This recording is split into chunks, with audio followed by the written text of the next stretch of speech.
ఎటువంటి కంటి సమస్యకైనా 100% ఆయుర్వేద పరిష్కారం సంజీవన్ నేత్రాలయ.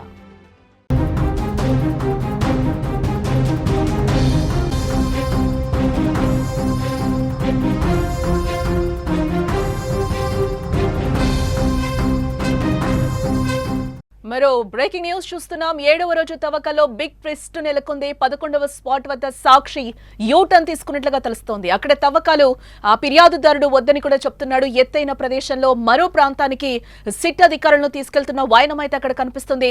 సాక్షి తీరుపై అధికారుల్లో గందరగోళ వాతావరణం అయితే కనిపిస్తోందని చెప్పుకోవచ్చు. 13 స్పాట్స్ లో ఏం దొరకకపోతే మరో 17 ప్రదేశాలను సర్వే చేసి తవ్వే అవకాశాలు కూడా ఇక్కడ ఉన్నాయని చెప్తున్నారు. ధర్మస్థల కేసు మరో మలుపు తిరిగిందని చెప్పుకోవాలి. 7వ రోజు తవ్వకాల్లో బిగ్ ట్విస్టే నెలకొంది. 11వ స్పాట్ కు తవ్వడానికి గుణపం ఎత్తేలోపే ప్రత్యక్ష సాక్షి యూటర్న్ తీసుకున్నాడు. అక్కడ తవ్వకాలను ఆపివేసి మరో ప్రాంతానికి అధికారులను తీసుకెళ్తున్నాడు. అక్కడ నుంచి కాస్త ఎత్తైన గుట్టపైకి అధికారుల బృందాన్ని తీసుకెళ్లి అక్కడ శవాలు ఉండి ఉంటాయని చెప్పే ప్రయత్నం అయితే చేస్తున్నాడు. అతడి తీరుతో ఒక్కసారి అధికారులు ఆశ్చర్యపోయారు, గందరగోళానికి కూడా గురయ్యారు. అతడు చెప్పినట్టుగా 11వ స్పాట్ ని గుర్తించి తవ్వకాలకు ఏర్పాట్లు చేశారు. ఈ సమయంలో అక్కడ అస్థి పంజరాలు ఉండకపోవచ్చని వేరే స్థలం చూపెట్టడం ఇప్పుడు చర్చనీయాంశమైంది. ఇక ఇదే అంశానికి సంబంధించి మరింత సమాచారం మా న్యూస్ ఎడిటర్ తిరుమల మరింత సమాచారాన్ని అందించే ప్రయత్నం చేస్తారు. తిరుమల్, అనామక వ్యక్తి ఇప్పుడు యూటర్న్ గా తీసుకున్నట్లుగా తెలుస్తోంది. ఏంటి దీని అంతటిని మనం ఏ విధంగా చూడాలి ధర్మస్థల కేసుకు సంబంధించి? జానకి, అతను యూటర్న్ తీసుకున్నాడు అనడంతోనే ఒక్కసారిగా కొన్ని ప్రశ్నలు తెరపైకి వచ్చింది. ఇంతకాలం అతను చెప్పినవన్నీ నిజాలా అబద్ధాలన్న చర్చ స్టార్ట్ అయింది. ఎందుకంటే 6వ స్పాట్లో దొరికిన 2 పుర్రలు, ఈ 30 ఎముకలు తప్ప ఇంతవరకు ఏ ఆధారము దొరకలేదు. గడిచిన 7 రోజులుగా ధర్మస్థలంలో తవ్వకాలు జరుగుతున్నాయి. సుమన్ టీవీ కూడా అక్కడి నుంచి లైవ్గా అక్కడ రిపోర్టింగ్ చేసింది. కానీ ఎక్కడా కనీసం ఒక్క ఆనవాళ్ళు కూడా దొరకలేదు. 9వ స్పాట్లో భారీ ఎత్తున అస్థిపంజరాలు దొరుకుతాయని చెప్పారు, అక్కడ దొరకలేదు. 10వ స్పాట్ కూడా అదే రోజు శనివారం రోజు తవ్వారు, ఆ రోజు కూడా ఎటువంటి అస్థిపంజరాలు దొరకలేదు. ఇవాళ 11వ స్పాట్కి వచ్చేసరికి ఎవరైతే ఈ ఆరోపణ చేశాడో నేనే 100 శవాన్ని పాతిపెట్టానంటున్న అనామక వ్యక్తి ఎవరైతే ఉన్నారో అతను ఇక్కడ లేదు, కాదు ఇక్కడ కాదు, కొండ పైన ఉన్నాయి, నేను ఇక్కడ మిస్ అయ్యి పొరపాటున ఈ పాయింట్ని గుర్తించాను, ఇక్కడ లేదు అని మాట మార్చేశాడు. యూటర్న్ తీసుకున్నాడు. అంతేకాదు ఇక్కడ శవాలు లేవు, పాతిపెట్టలేదు అంటూ అక్కడ ఆ స్పాట్ నుంచి పైకి కొండ పై భాగానికి రోడ్డు పక్కనే ఉంటుంది 11వ స్పాట్ కూడా, ఆ రోడ్డు పక్కదారి నుంచి ఇంకొంచెం దూరం తీసుకెళ్లాడు. సిట్ అధికారులు ఇప్పటికైతే అతను ఏం చెబితే అది వింటున్నారు, అతను ఎక్కడ చూపిస్తే అక్కడ తవ్వకాలు జరుపుతున్నారు. ఎందుకంటే తవ్వకాల్లో ముఖ్య బయటపడాల్సింది ఏంటంటే అతను చెప్పిన మాటల్లో వాస్తవికత బయటపడాల్సిన అవసరం ఉంది. అతను చెప్పిన మాటల్లో నిజంగానే మహిళల మృతదేహాల్ని పాతిపెట్టానని చెప్తున్న వ్యక్తే నేనే పాతిపెట్టానని చెప్పడంతో అతని మాటల్లో నిజాయితీని బయట పెట్టాల్సిన అవసరం కూడా ఉంది. ఇప్పటికైతే అతని మాటలు రుజువు కాలేదనే క్లారిటీగా వచ్చారు. ఎందుకంటే అతని మాటలు ఎక్కడా రుజువు కాలేదు. ఎక్కడో నేత్రావతి నది ఒడ్డున 6వ స్పాట్లో అతను చూపించిన 6వ స్పాట్లు అంటే నేత్రావతి నది ఒడ్డున 8 స్పాట్లు చూపించాడు ఆయన. 6లో మాత్రమే కొన్ని ఆధారాలు దొరికాయి. ఆ ఆధారాలకు రీజన్స్ వేరే కనిపిస్తున్నాయి. ఇక్కడ ఏం కనిపిస్తున్నాయంటే ధర్మస్థల గ్రామ పంచాయతీ వైస్ ప్రెసిడెంట్ ఆయన ఒక శ్రీనివాసరావు ఉన్నారు. ఆయన చాలా స్పష్టంగా చెప్తున్నారు, గత కొంతకాలంగా ధర్మస్థలంలో చనిపోయిన అనాథ శవాలని కొన్ని ప్రాంతాల్లో మేము సమాధి చేశాము. ఆ అధికారిక రికార్డు మా దగ్గర ఉంది, రికార్డు ప్రకారమే సమాధి చేశాము. 6వ స్థలంలో దొరికిన డెడ్ బాడీ కూడా పుర్రెలు కూడా అటువంటివే, ఇందులో గోప్యత ఏమీ లేదు, ఎటువంటి హత్యలు జరగలేదని ఆయన వాదిస్తున్నాడు. ధర్మస్థల ప్రాశస్త్యాన్ని దెబ్బతీయడం కోసం ఈ అనామక వ్యక్తి ఉద్దేశపూర్వకంగానే ఇతని వెనకాల ఎవరో ఉన్నారు, ఉద్దేశపూర్వకంగానే ఈ ఆరోపణలు చేస్తానని చెప్తున్నారు. అంటే మొత్తం ధర్మస్థల గ్రామం అంతా హత్యలు జరగలేదనే వైపు నిల్చుంటే ఇతను మాత్రం హత్యలు జరిగాయి, నేనే శవాల్ని పాతిపెట్టాను, మహిళల శవాల్ని, వాళ్ళపైన అత్యాచారం జరిగింది, పసిపిల్లలు ఉన్నారు, మైనర్లు అని చెప్తున్నారు. సో ఇతని మాటలు ఫస్ట్ రుజువు చేయాల్సిన పని సిట్ చేతుల్లో ఉంది. సిట్ అందుకని ఇతను ఎక్కడ చూపిస్తే అక్కడ తవ్వకాలు జరుపుతూ వెళ్తుంది. ఇవాళ 11వ స్పాట్కి వచ్చేసరికి వాళ్ళకు కూడా కొంత భరోసా పోయింది, వాళ్ళకు కూడా కొంత నమ్మకం తగ్గినట్టుగా కనిపిస్తుంది. ఎందుకంటే 11వ స్పాట్లో తవ్వకుండా ఆపి కనీసం అక్కడ గుణపం కూడా దించకుండానే ఆ స్పాట్ని మార్చేసి కొండపైకి తీసుకుపోయినట్టుగా తెలుస్తుంది. కొండపైన ఇవాళ ఏమైనా ఆధారాలు దొరుకుతాయని అతిపెద్ద ప్రశ్న. ఎందుకంటే మీడియా మొత్తం అక్కడే ఉంది, మొత్తం దేశం దృష్టి అంతా ధర్మస్థల పైన ఉంది. ఆ ఒక్క అస్థిపంజరం కూడా దొరకపోవడం. ఇంకోటి ఏం చేస్తున్నారంటే సిట్ అధికారులు ఇతను చెప్పిన ప్లేసుల్లో ప్రొక్లైనర్తో తవ్వి మట్టి శాంపిల్స్ని కూడా తీసుకుంటున్నారు. ఎందుకంటే ఆ శాంపిల్స్ని ఫోరెన్సిక్ పంపిస్తారు. బెంగళూరులో ఉన్న ఫోరెన్సిక్ ఆ మట్టిని పరిశీలించి అందులో ఈ ఎముకలు ఏమైనా మెల్ట్ అయిపోయాయనే వివరాలు తీస్తారు. ఒకవేళ అందులో ఎముకలు ఉన్నాయి అని తెలిస్తే వాటిపైన డిఎన్ఏ టెస్టులు చేస్తారు. ఆ తర్వాత మిస్ అయిన వాళ్ళ కుటుంబ సభ్యుల డిఎన్ఏతో ఆ ఎముకల్లో దొరికిన డిఎన్ఏని మ్యాచ్ చేస్తారు. ఈ ప్రక్రియ అంతా మిగిలింది. దీనికి ఇంకొక 2 నెలల సమయం పట్టే అవకాశం కూడా కనిపిస్తుంది. కానీ ఫిజికల్గా అంటే మనకు చూడడానికి కానీ కంటికి కనిపించడానికి కానీ ఒక్క ఎముక కూడా దొరకలేదు, ఒక్క అస్థిపంజరం కూడా దొరకలేదని చెప్పాలి. 6వ స్పాట్లో దొరికిన 2 పుర్రెలు అట్లాగే 30 ఎముకలు తప్ప మిగతా 8, 9, 10 వరకు ఏమీ దొరకలేదు. 11 దగ్గరకు వచ్చేసరికి సినిమా డైవర్ట్ అయింది. అతను ఎప్పుడైతే యూటర్న్ తీసుకున్నాడో అక్కడ 11 దగ్గర, దీంతో అతనిపైన అనుమానాలు కూడా మొదలయ్యాయి. అతను లై డిటెక్టర్ టెస్టులకు మేము సిద్ధమని చెప్పాడు. ముందు లై డిటెక్టర్ టెస్టులు చేస్తుంటే అతను చెప్పినవి నిజాలా అబద్ధాలా అని తేలిపోయేవి. కానీ ప్రస్తుతానికైతే అబద్ధాలుగానే ఉన్నాయి, ఎటువంటి రుజువులు బయటకు రాలేదు. దీంతో పాటు కొత్తగా అతను ఇంకొక కథ కూడా చెప్తున్నాడు ఇవాళ తాజాగా. ఏంటంటే ఈ 13 స్పాట్లు ఇప్పుడు మొదట 15 స్పాట్లను గుర్తించారు. ఆ తర్వాత 15ని 13 చేశాడు. 13 తర్వాత ఇప్పుడు పార్ట్ 2 ఉంది. ఇంకొక 17 పార్ట్లు కూడా ఉన్నాయి. ఇంకొక 17 స్థావరాలు కూడా ఉన్నాయి. ఇంకొక 17 చోట్ల కూడా అస్థిపంజరాలు ఉన్నాయని చెప్పే ప్రయత్నం చేస్తున్నాడు. అంటే ఇది పార్ట్ 1 13 వరకు తవ్వకాలు జరిపితే పార్ట్ 1 పూర్తవుతుంది. మళ్ళీ మొదటి నుంచి ఇంకొక 17 స్పాట్లు తవ్వాలి అని చెప్తున్నాడు. సో ఇతని మాటల్ని నమ్మాలా వద్దా అనే చర్చ మాత్రం మొదలైంది జానకి. మొత్తానికి అతనైతే ఒక సినిమా చూపిస్తున్నాడు ధర్మస్థలిలో చాలా స్పష్టంగా. ఎందుకంటే ఆ సినిమాలో అస్థిపంజరాలు ఉన్నాయా లేదా అనే ప్రశ్న అందరినీ ఒక రకంగా టెన్షన్లో పెడుతోంది. ధర్మస్థలి గ్రామస్తులు ఏమో వ్యతిరేకిస్తున్నారు. అక్కడ 2 వర్గాలు కనిపిస్తున్నాయి. వివిధ మీడియా ఛానళ్ళు కావచ్చు, సంస్థలు కావచ్చు, రిపోర్టింగ్ చేస్తుంటే ఒక వర్గం చాలా స్పష్టంగా మాట్లాడుతుంది. అందులో ఏం చెప్తున్నారంటే ఇక్కడ హత్యలు జరుగుతున్నాయి, 1979 నుంచి హత్యలు జరుగుతున్నాయి, ఈ హత్యలపైన విచారణ జరగట్లేదు, స్థానిక పోలీసుల మద్దతు ఉంది.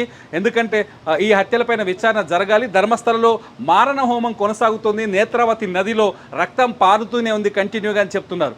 అక్కడ ఇదొక వాదన ఉంది. రెండోది వచ్చేసి గ్రామస్తులు వచ్చేసి ఇక్కడ హత్యలు జరగట్లేదు, ఎవరైతే దక్షిణ కాశీగా భావించే వాళ్ళ చివరి శేష జీవితాన్ని ఇక్కడ ముగించుకోవాలని వచ్చే వాళ్ళు చాలామంది ఉంటారు. కొందరు వచ్చి నదిలో ఆత్మహత్యలు చేసుకుంటారు, కొందరు వచ్చి ఇక్కడే వాళ్ళ ఇంట్లో మానసిక స్థితి సరిగా లేని వాళ్ళని తీసుకొచ్చి వదిలేసి వెళ్ళిపోతుంటారు.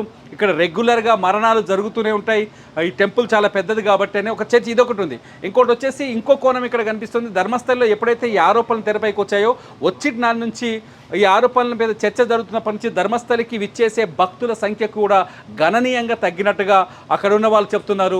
భక్తుల సంఖ్య తగ్గిపోవడం అంటే ఒకప్పుడు వీకెండ్ అంటే శని ఆదివారాలు వచ్చేసరికి దాదాపు 40 నుంచి 50 వేల మంది మంజునాథ స్వామి దర్శనానికి వచ్చేవారని, లాస్ట్ 2 వీక్స్ నుంచి కనీసం 2,000 మంది కూడా ఈ దర్శనానికి రాలేదని తెలుస్తుంది. మొత్తానికి ధర్మస్థలలో మిస్టరీ అయితే కొనసాగుతుంది. అనామక వ్యక్తి చెప్పిన మాటల్లో వాస్తవికత ఉందా లేదా అనే చర్చ ఇవాళ కొత్తగా స్టార్ట్ అయింది. ఇంకొకటి కూడా అంటే ఇప్పుడు ఇంకా 17 స్పాట్లు ఉన్నాయని కూడా అనామక వ్యక్తి చెప్తున్న పరిస్థితులు కనిపిస్తున్నాయి. ఉద్దేశపూర్వకంగా చేస్తుంటే కనుక సిట్ అధికారులు పోలీసు వాళ్ళని మొన్న కూడా అడిగారు. అంటే పాత మిస్సింగ్ కేసెస్ ఏవైతే ఉన్నాయో అవన్నీ కూడా ఒకసారి చూపించమని అడిగితే డిలీట్ అయిపోయాయని కూడా చెప్పిన పరిస్థితులు మనం గతంలో కూడా విన్నాం. అంటే నెక్స్ట్ సిట్ స్టెప్ ఏ విధంగా ఉండబోతుందని అనుకోవచ్చు అంటారు? కరెక్ట్గా ఈ అనుమానాలకి అంటే ఈ తవ్వకాలు ముందుకు వెళ్ళడానికి అంటే 6 తర్వాత 7, 8, 9, 10, 11 ఇవ 12, 13 వరకు కూడా వెళ్ళే అవకాశం ఉంది. తవ్వకాలు ముందుకు వెళ్ళడానికి కారణం ఏంటంటే పోలీసులు చెప్పిన ఒక ధర్మస్థల కానీ బెల్తంగడి పోలీసులు, నిజానికి ధర్మస్థలలో ఒకప్పుడు అవుట్ పోస్ట్ ఉండేది, బెల్తంగడి పోలీస్ స్టేషన్ పరిధిలో ఉండేది. బెల్తంగడి పోలీసులు చాలా స్పష్టంగా చెప్తున్నారు 2005 నుంచి 15 వరకు మా దగ్గర ఈ మిస్సింగ్ కేసులకు సంబంధించిన డేటా లేదు. అధికారిక ఉత్తర్వుల ప్రకారం లేకపోతే ఉన్నత స్థాయి అధికారిక ఉత్తర్వుల ప్రకారమే వాటిని ఎరైజ్ చేయడం జరిగిందని చెప్తున్నారు.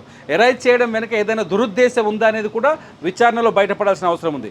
అంతేకాదు మంజునాథ్ అనే ఎస్ఐ ఈ అనామక వ్యక్తిని శుక్రవారం రోజు జైల్లో బెదిరించడం, నీ అంతు చూస్తా, నువ్వు ఈ కేసును వెనక్కి తీసుకోవాల్సిన అవసరం ఉంది, లేకపోతే నీ ప్రాణాలు తీస్తానని పోలీస్ స్టేషన్లో బెదిరించడం, జైల్లో బెదిరించడం, ఇటువంటి సైలైట్స్ అన్ని చూస్తుంటే అంటే కొందరు వ్యక్తులు హత్యలు జరిగాయని చెప్పడం, సౌజన్య కేసు మనకు ప్రత్యక్షంగా కనిపించడం, అనన్య అనే డాక్టర్ అడ్రస్ ఇంతవరకు దొరకపోవడం, అలా మదర్ ఇంకా వెతకడం, కొత్తగా మళ్ళీ పోలీసులకు ఫిర్యాదు చేయడం, అట్లాగే గ్రామంలో ఉన్న కొన్ని హిందూ సంఘాలు ఉన్నాయి, కొంతమంది ప్రజా హక్కుల సంఘాలు ఉన్నాయి. ఈ ప్రజా హక్కుల సంఘాలు, హిందూ సంఘాలు హత్యలు జరిగాయనే వాస్తవికతని నమ్మే ప్రయత్నం చేయడం, ప్రజలు ఆ బలంగా వాదించడం జరుగుతున్నాయని.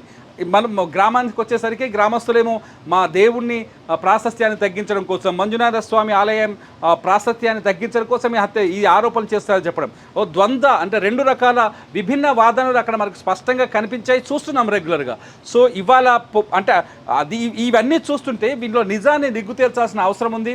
సిట్ ఒకవేళ ఈ అనామక వ్యక్తి చెప్పిన చోట డెడ్ బాడీస్ దొరికినా దొరక్కపోయినా ఎస్ఐటి మాత్రం పూర్తి స్థాయి దర్యాప్తు అయితే కొనసాగించే అవకాశం స్పష్టంగా ఉంది. కొందరు పోలీస్ అధికారులతో మనం మాట్లాడినప్పుడు చెప్తున్నారు, సిట్ ఏదైతే ఆరోపణలు ఉన్నాయో ఆరోపణని నిగ్గు తేల్చే వరకు పూర్తి స్థాయి విచారణ జరుగుతుంది. అంటే ఇతను ఇప్పుడు చూపించిన 13 స్పాట్లలో తవ్వకాలు జరుగుతాయి. అంతేకాదు అతను మళ్ళీ చూపించబోతున్న 10 మిగతా కొత్తగా రాబోతున్న పార్ట్ 2లో రాబోతున్న 17 స్పాట్లలో కూడా తవ్వకాలు జరుగుతాయి.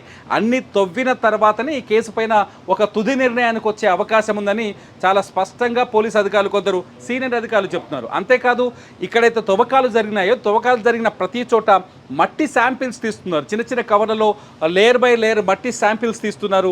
ఆ శాంపిల్స్ని బెంగళూరులో ఉన్న ఫోరెన్సిక్ డిపార్ట్మెంట్కి పంపించి ఆ శాంపిల్స్లో ఎముకలు మెల్ట్ అయి ఉన్నాయా, నిజంగా అక్కడి గతంలో ఏమైనా శవాల్ని పాతిపెట్టిన సందర్భాలు ఉన్నాయా, ఈ ఎంక్వైరీ కూడా జరిగే అవకాశం ఉంది. అందులో కూడా ఆ ఎంక్వైరీ అంతా పూర్తయిన తర్వాత ఈ కేసు ఒక కొలక్కి వచ్చే అవకాశం కనిపిస్తుంది.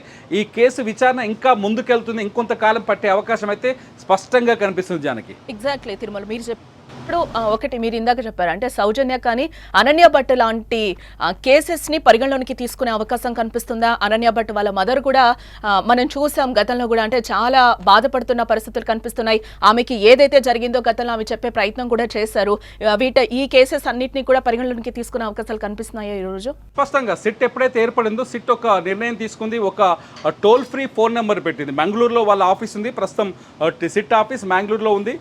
వాళ్ళకి ఒక టోల్ ఫ్రీ నెంబర్ ఇచ్చారు. ఎవరైనా తమ కుటుంబ సభ్యుల్ని కోల్పోతే, ఎవరైనా తన కుటుంబ సభ్యులు దారుణ హత్యకు గురై అత్యాచారానికి గురై చనిపోయినట్టుగా వాళ్ళ దగ్గర ఏమైనా ఆధారాలు ఉంటే, ఎవరైనా ధర్మస్థలలో ఎవరైతే ఈ హత్యలకు పాల్పడ్డారో వాళ్ళ బాధితులుగా ఉంటే మీరు వెంటనే మమ్మల్ని సంప్రదించవచ్చు అని చెప్పేసి చాలా స్పష్టంగా ఒక టోల్ ఫ్రీ నెంబర్ ఇచ్చారు. ఆ టోల్ ఫ్రీ నెంబర్కి మనకు గడిచిన 2 వారాలుగా ఎటువంటి కాల్స్ వస్తున్నాయని ఆరా తీస్తే నిజంగా హత్యలు జరిగాయా, అక్కడ శవాలు దొరుకుతాయా మీరు తేలుస్తారని సామాన్యులు ఫోన్ చేసి అక్కడున్న కాల్ సెంటర్లో ఉన్న వాళ్ళని సిట్ బృందాన్ని క్వశ్చన్ చేస్తున్నారు, ప్రశ్నిస్తున్నారు, నిజంగా టార్చర్ చేస్తున్నారని చెప్పాలి ఒక రకంగా. కానీ ఇప్పటి వరకు ఎటువంటి కాల్ అయితే మా బంధువులు పోయారు, మా ఇంట్లో అమ్మాయి మిస్ అయిపోయింది, మా ఇంట్లో అమ్మాయి పైన అఘాయిత్యం జరిగింది, హత్యకు గురైందనే ఇన్ఫర్మేషన్ ఇంతవరకు ఒకటి కూడా రాలేదు.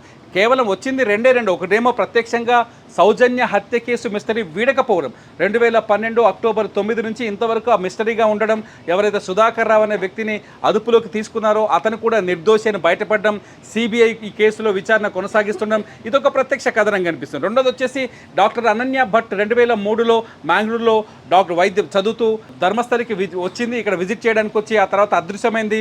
వాళ్ళ మదర్ వచ్చేసి చెప్తుంది, సుజాత భట్, నా కూతుర్ని కొందరు వ్యక్తులు కిడ్నాప్ చేసి అత్యాచారం చేసి హత్య చేసి ఉంటారని అనుమానం ఉంది, కనీసం ఆమె ఎముకలు దొరికినా చాలు, నేను మా బ్రాహ్మణ సాంప్రదాయం ప్రకారం అంత్యక్రియలు చేసుకుంటానని చెప్తుంది. ఆమె 2003 నుంచి కూతురు కోసం పోరాటం చేస్తూనే ఉంది. ఆమె కొంత దేవస్థానానికి సంబంధించిన యాజమాన్యం పైన, అధికారులపైన, పోలీసులపైన అనుమానాలు వ్యక్తం చేస్తుంది. తనను చితకబాది మ్యాంగ్లూరు ఆసుపత్రిలో వదిలేసి వెళ్ళిపోయారని చెప్తుంది.